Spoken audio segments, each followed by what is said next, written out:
"Dad, what are you doing here?" I just couldn't help but shout because there he was. Dad, lying in the scorching sun in the backyard, inside a broken old tea, like the ones I remember from my childhood. Don't worry about it. It's the usual thing." Dad's weak response left me speechless. Living in the family home, Dad had injured his leg and was now staying with my brother, Stephen, and his wife. Stephen always said Dad was doing fine, and his daughter-in-law Mia would laugh, assuring me she was supporting him. I was told Dad was too busy making new friends at the hospital and enjoying life to stay in touch, especially with his struggles with technology. But seeing Dad so weak and exhausted in front of me, I realized Stephen's words were a lie.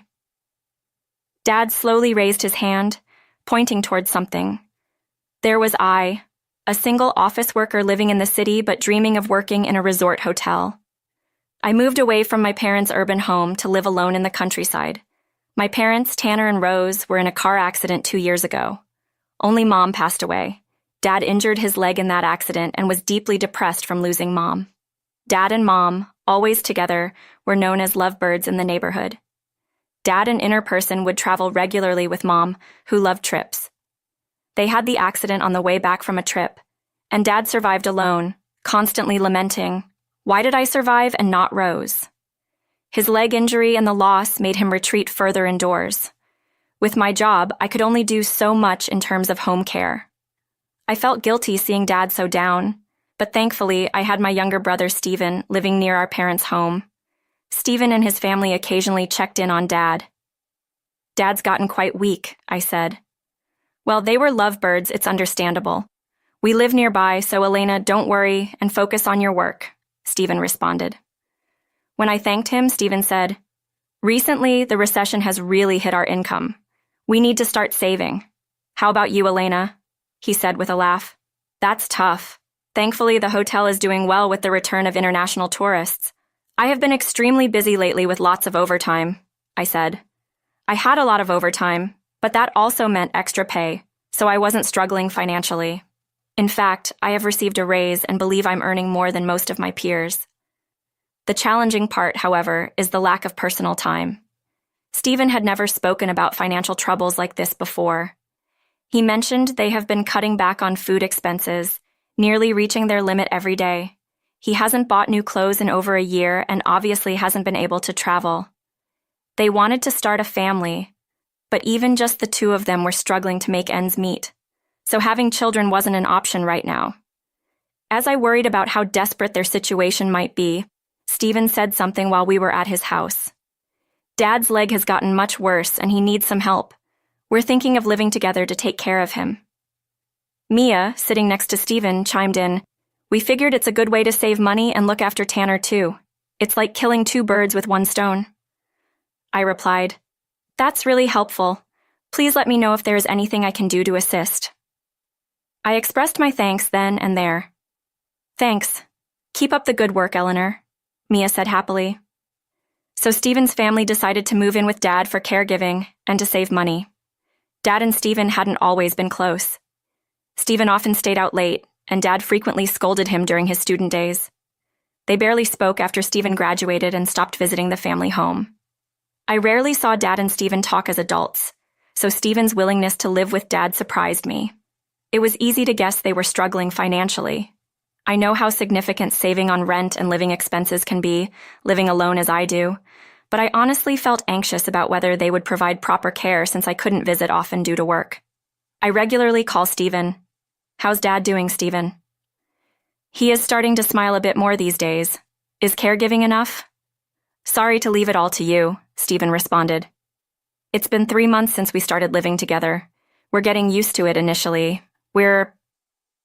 I felt relieved that Stephen's family seemed dedicated to supporting Dad, allowing me to focus on my work.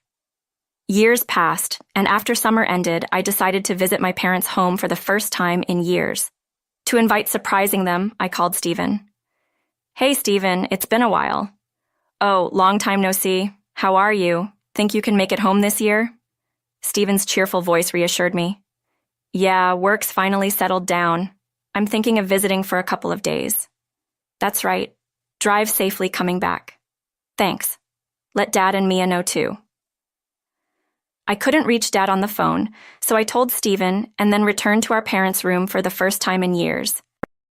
Hey, Steven, it's been a while. Oh, long time no see. How are you? Think you can make it home this year? Steven's cheerful voice reassured me. Yeah, work's finally settled down. I'm thinking of visiting for a couple of days. That's right. Drive safely coming back. Thanks. Let Dad and Mia know too. I couldn't reach Dad on the phone, so I told Steven and then returned to our parents' room for the first time in years. This was the longest I had ever been away from the family home since Mom passed. I worried about Dad and tried to visit as much as I could. But knowing Steven's family was living with him and being really busy with work, I hadn't visited in years. The family home in the city felt even hotter than where I lived. Thinking about the continuing heat wave, I finally arrived, sweating profusely. Then I saw a broken tent in the front yard that I didn't recognize. Was this tent always here? Curious, I approached the tent, but sensing someone inside, I rushed into the house. I'm back, Onar. Welcome back. You look so pale. What happened, Mia? Surprise colored my ashen face. I think someone is in the tent, I hastily reported to Mia, who had greeted me. Then, Mia responded with something unexpected. Oh, that? It's Tanner, Mia answered calmly. What? Dad in a tent on such a hot day? I hurried to check inside the tent. There, Dad was lying down as if he had collapsed. Mia, I'm calling an ambulance. Dad's completely out of it, I said urgently. No need for an ambulance, Mia shouted louder than usual, insisting not to call one. It's Tanner's wish to live in the garden. He's fine, Mia said, something that didn't make sense. Dad wilted on a hot day, wanted to live in the garden? Would Dad, always an indoor person, say something like that? I don't remember him ever taking us camping or to the beach. Even when Mom was healthy, he always said the coolest place in summer was indoors, and the warmest spot in winter was in front of the heater. There is no way Dad would want to spend time outside on such a hot day. I felt something was terribly wrong. I rushed to the tent where Dad was and spoke to him. Dad, what happened? Are you okay? Oh, Eleanor, it's nothing, just the usual. I'm fine, Dad spoke weakly. Do you live out here every day? Why didn't you go inside? I asked Dad, and he slowly pointed to a specific place in the house. It was Dad's room, actually. Since I started living with the Stevens family, they have forced me to live in the closet, Dad revealed. In the closet? I thought they were taking care of you devotedly, I said in disbelief. They never took care of me devotedly. It was just cohabitation for their savings. I kept saying no to the closet because my leg hurts. Then they said if you're going to be selfish, live outside, and they threw me out in the yard with this broken tent, even though it's still hot. Dad continued with stories. I wished I could shut my ears. Steven and Dad were never going to get along well. I blamed myself for trusting Steven. Mia wasn't the type to provide devoted support either. I remembered Steven complaining about her drinking and coming home drunk in the morning after they got married. They don't cook and eat out every day. Taking care of Dad was obviously too much for them, and yet I was foolish to have hoped. This is too much. Don't worry, I'm here now. I was shocked to learn how horribly Dad had been treated by Steven's family. The phone calls made it sound like they were caring for him devotedly, but they actually forced him to live in a closet and then threw him outside. Unforgivable. A fierce anger welled up inside me. Ignoring Mia's words, I called an ambulance. I said there's no need for an ambulance, don't make a big deal out of it. Mia desperately tried to stop me, but I ignored her words. The ambulance arrived and Dad was taken abroad. I joined him. Dad was close to having a heat stroke, but thankfully his life wasn't in danger. However, due to a lack of proper nutrition and being left in unhygienic conditions, he had to be hospitalized. Dad, rest easy and get some rest, I said to him. Eleanor, you saved me, Dad replied. I was prepared to join Rose every day. His face showed relief. What are you talking about? You've got a lot more living to do, Dad. Thinking that Dad had been living each day as if it were his last, I almost burst into tears, but I kept a bright smile in front of Dad. I went back to our parents' home to gather Dad's belongings for his hospital stay. Steven, Mia, let's make sure you understand what's happened with Dad. I confronted them about their treatment of Dad. We just acted badly because we hoped Tanner would leave, Mia confessed casually.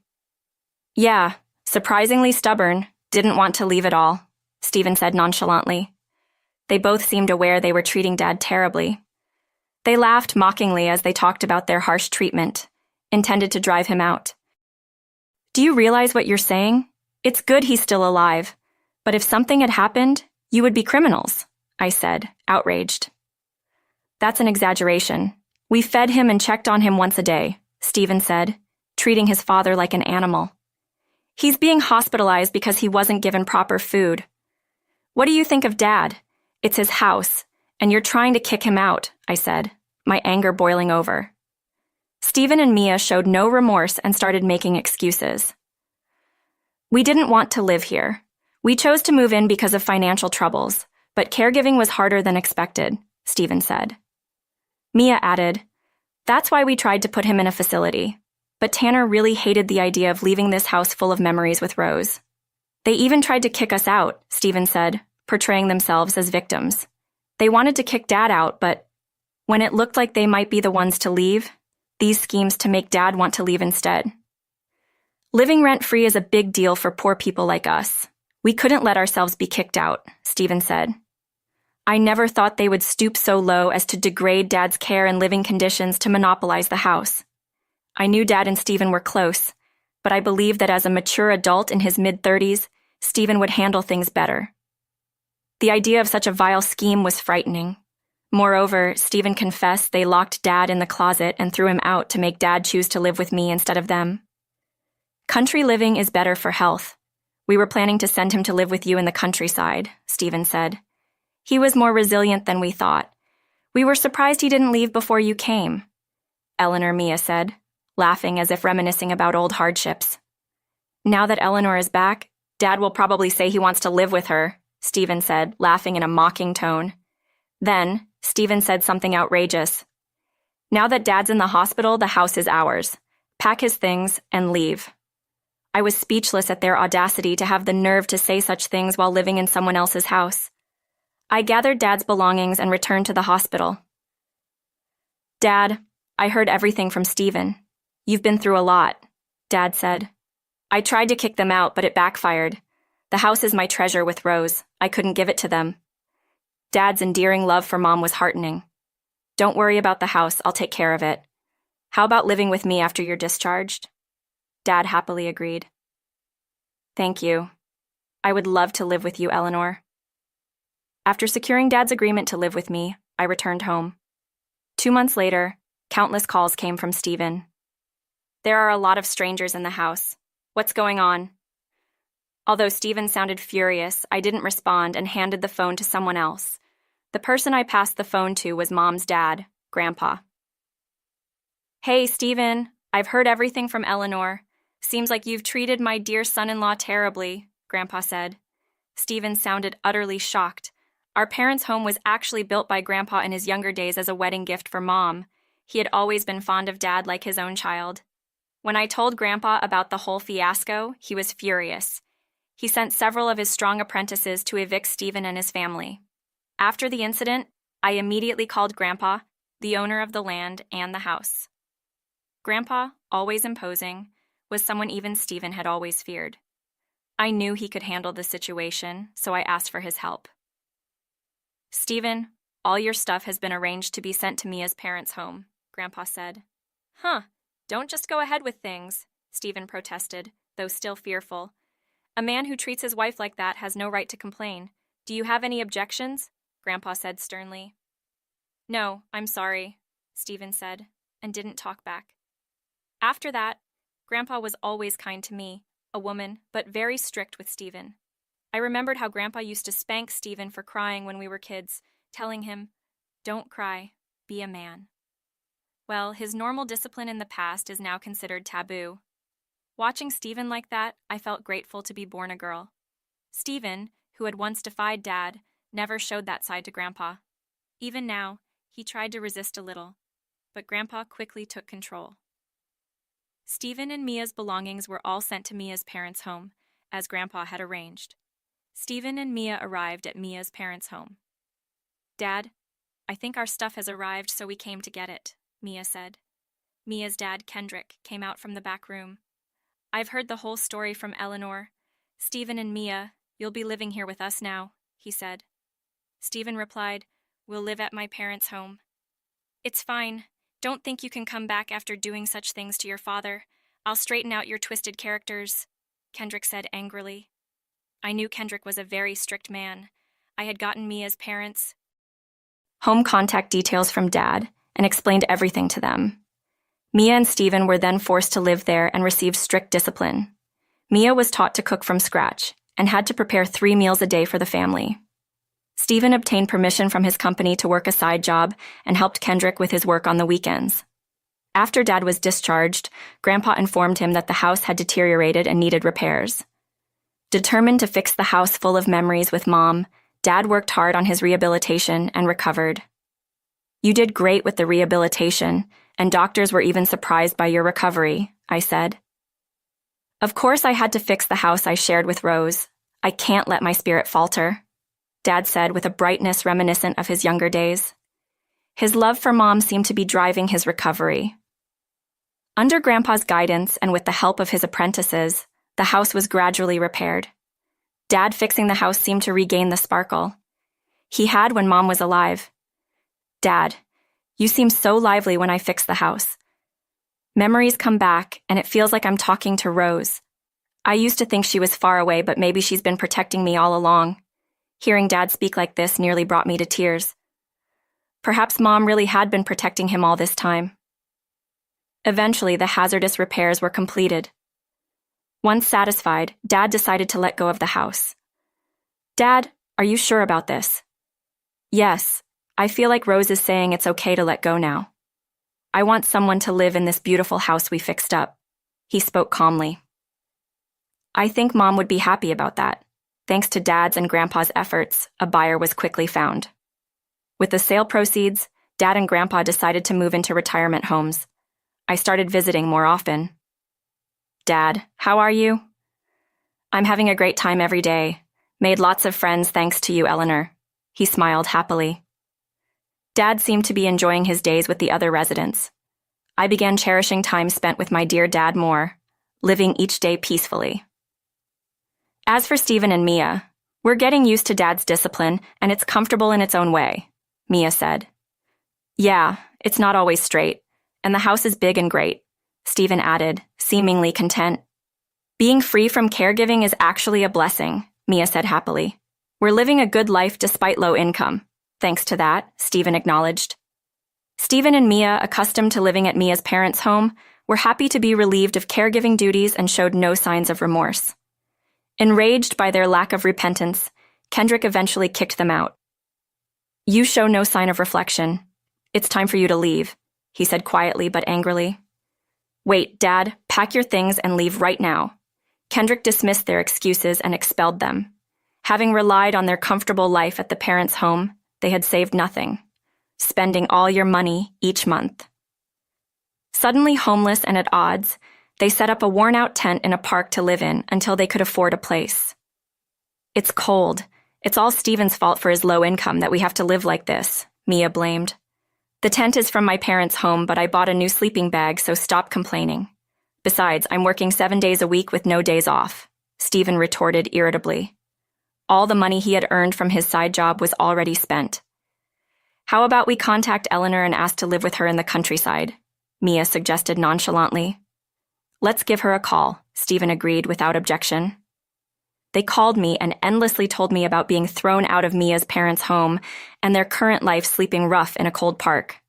Stephen, who had once ridiculed my real lifestyle, was now begging to live with me. Unable to bring myself to help someone who had treated Dad so horribly, I, of course, refused to invite further nuisance. I blocked all their future contacts. I could only hope that they would learn that what you do to others often comes back